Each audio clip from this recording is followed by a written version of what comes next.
Hello दोस्तों, welcome back to my YouTube channel. I hope you are doing great. तो एक second, अभी के लिए ब्लैक स्क्रीन हो रही है। तो आज की जो वीडियो है वो है टोटली रिसेशन के ऊपर कि जो रिसेशन अभी चल रहा है इंडिया के अंदर, जो आईटी इंडस्ट्री के अंदर हम बोल सकते हैं बेसिकली, कि does it effect on your jobs, और क्या होता है रिसेशन, कब तक का टाइम पीरियड है रिसेशन का, और क्या इन्फोसिस या हम अगर अदर एमएनसीज कंपनी की बात करें, क्या वो आपको फायर करेगी रिसेशन की वजह से। तो आज इसी चीज़ के रिगार्डिंग मैं वीडियो लेके आया हूँ। प्लीज़ आप पूरा देखना वीडियो को, आपको समझ आएगा कि रिसेशन क्या होता है, कैसे काम करता है, क्या ये आपकी जॉब पे इफेक्ट डालेगा नहीं डालेगा। ठीक है, तो हम बिना टाइम वेस्ट करा के बढ़ते हैं, लेकिन उससे पहले मैं एक बार रिक्वेस्ट करूंगा कि चैनल सब्सक्राइब नहीं किया तो कर लीजिए और बेल आइकन जरूर दबा देना। तो फर्स्टली हम समझते हैं कि रिसेशन होता क्या है। देखो, पहले मैं इस रिसेशन की डेफिनेशन पढ़ के बताता हूँ, फिर आपको मैं हिंदी में बताऊंगा। A period of temporary economic decline during which trade and industrial activity are reduced, generally identified by a fall in GDP in two successive quarters. देखो, जब कोई जीडीपी, कब जब किसी भी देश की, कंट्री या डिपार्टमेंट या किसी भी सेक्टर की जो इकोनॉमिक इकोनॉमिक बोल दो, जीडीपी बोल दो, उसमें एक डाउनफॉल आता है। और डाउनफॉल हम कहाँ से मेजर करते हैं?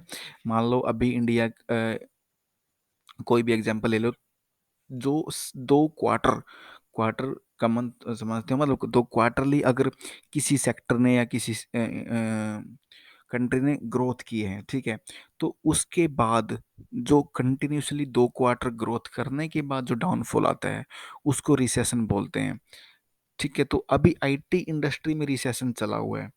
वो इसलिए क्योंकि आईटी इंडस्ट्री पिछले दो क्वार्टर में अच्छा परफॉर्म कर रही थी, बट अभी दो क्वार्टर जाने के बाद, यानी कि 6 महीने जाने के बाद, अब आईटी इंडस्ट्री में डाउनफॉल आया है। तो उसका इफेक्ट क्या हुआ है, वो क्यों आया है, और मतलब रिसेशन तो आ गया, वो इन्फोसिस में क्या इफेक्ट डाल रहा है, या फिर किसी एमएनसी कंपनी में, विप्रो में, टीसीएस में, हम किसी भी कंपनी की बात करें, टेक महिंद्रा की, तो वो उससे क्या फर्क हो रहा है, उस चीज के बारे में हम डिस्कस करते हैं।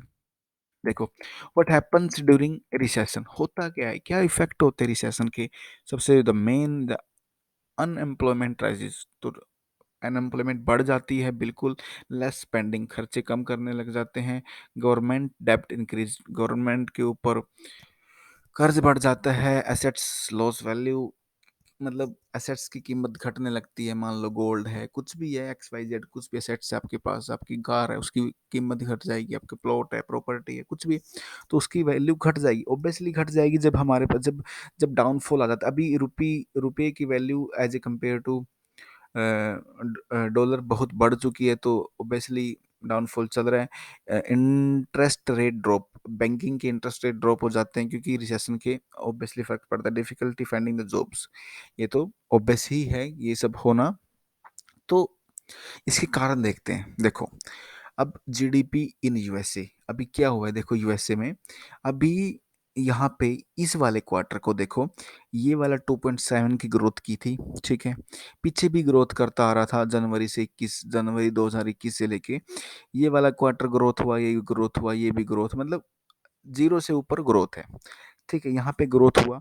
ग्रोथ होने के बाद जनवरी वाले क्वार्टर से बाद ये जुलाई वाले दो क्वार्टर के बीच में बिल्कुल ये डाउनफॉल आया है, यानी कि डाउन रहा है।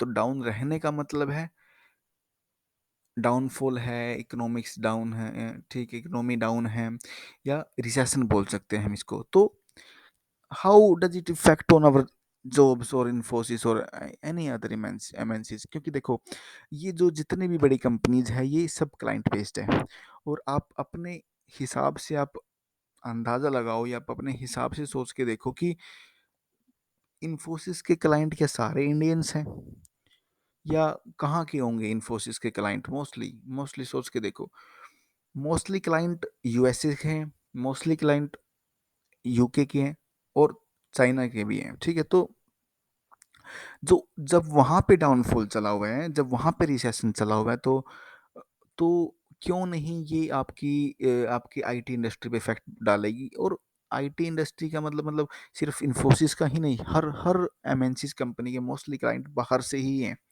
तो हम नेक्स्ट में बढ़ते हैं, हम इंडिया की जीडीपी देखते हैं। तो एक ये है, हम इसको बोल सकते हैं कि देखो, लाइक इंडिया की जीडीपी में कितना मतलब यहाँ पे 8.4 था या 5.4, 4.1 डाउनफॉल था। डाउनफॉल के बाद लेकिन एक जो बड़ा चढ़ाव आया है 13.5।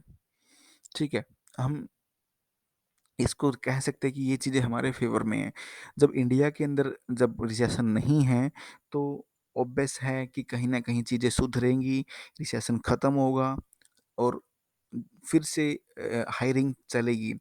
ठीक है, और एक और मैं चार्ट दिखाता हूँ। ये जो चार्ट है आप इसको देख सकते हैं, ये बिल्कुल ट्रस्टेड सोर्स से लिए हुए ट्रेडिंग कौन सा ये, हाँ ठीक है, ट्रेडिंग इकोनॉमिक्स से लिया गया है। ठीक है, और जीडीपी इन यूके आप देख सकते हैं। यूके की जीडीपी भी बिल्कुल मतलब डाउनफॉल की तरफ है। 6.5, 1.8, 1.6, 0.2 और 0.2, 0.7, 0.2। तो इन चीज़ों से आप एस्टिमेट कर सकते हैं कि क्या रिसेशन है, कहाँ से फ़र्क पड़ रहा है, इन आईटी इंडस्ट्री क्लाइंट कहाँ से आ रहे हैं। अगर मेन हब में ही जहाँ से क्लाइंट आ रहे हैं अगर वहीं पे रिसेशन है, वहीं पे डाउनफॉल है, तो ऑब्वियस है कि हमारे आईटी इंडस्ट्री में भी डाउनफॉल होगा। तो does it effect on your job? मतलब ऐसा तो नहीं है ना इन्फोसिस विप्रो टीसीएस आपको निकाल देगी अभी एकदम, ऐसा ऐसा है क्या? नहीं, ऐसा कुछ नहीं होता। तो इसके लिए मैंने एक अलग से स्लाइड बनाई, does it effect on job? No, not for now, organisation will stop hiring instead of firing. सोचना आप इस बात को, क्योंकि देखो अब इन्फोसिस, ठीक है, अब इन्फोसिस ने भी हायरिंग रोक दी है। और जो जो ये चीज़ें हैं, ये अभी जो पिछले month, last to last month में जिनको सिलेक्शन मेल आ चुके हैं बट ऑफर लेटर नहीं आए हैं, वो इसी का कारण है। रिसेशन की वजह से उन्होंने आपको ऑफर लेटर नहीं दिया है, बट अभी चीज़ें सुधार में हैं, सुधरेगी धीरे धीरे, आपको ऑफर लेटर भी आएगा। अगर रिसेशन बढ़ता है लंबे टाइम के लिए, साल 2 साल चलता है, तो तब होता है सेकंड वाला chance. If recession will take time to overcome then there might be some chances of the termination और द सम लाइक फायरिंग। ठीक है, तो ये चीज़ें होती हैं कि रिसेशन जब काफ़ी लंबे टाइम से, जैसे कोविड हुआ था, कोविड में 2 साल तक तो डाउनफॉल डाउनफॉल डाउनफॉल चला। ठीक है, अगर कोविड 1-2 साल और चलता तो आई थिंक बहुतों ने तो फायर किए हैं, और भी कंपनियां फायर करती, क्योंकि जब उनके पास काम नहीं होगा तो वो कहाँ से पे करेगी। तो ये चीज़ें रिसेशन की, बट अभी के लिए ऐसा नहीं है कि इन्फोसिस या फिर टीसीएस, विप्रो, एचसीएल जो भी आपको फायर कर देगी। इतना इतना कोई हैवी रिसेशन नहीं है। इवन इंडिया में रिसेशन नहीं है, इंडिया में तो ग्रोथ बढ़ी है। 13.5 की ग्रोथ इंडिया में हुई है, जो कि अब तक की बहुत बड़ी ग्रोथ है 2022 की। ठीक है, 21 में भी ऐसी ग्रोथ हुई थी, ये आप देख सकते हो 20% की।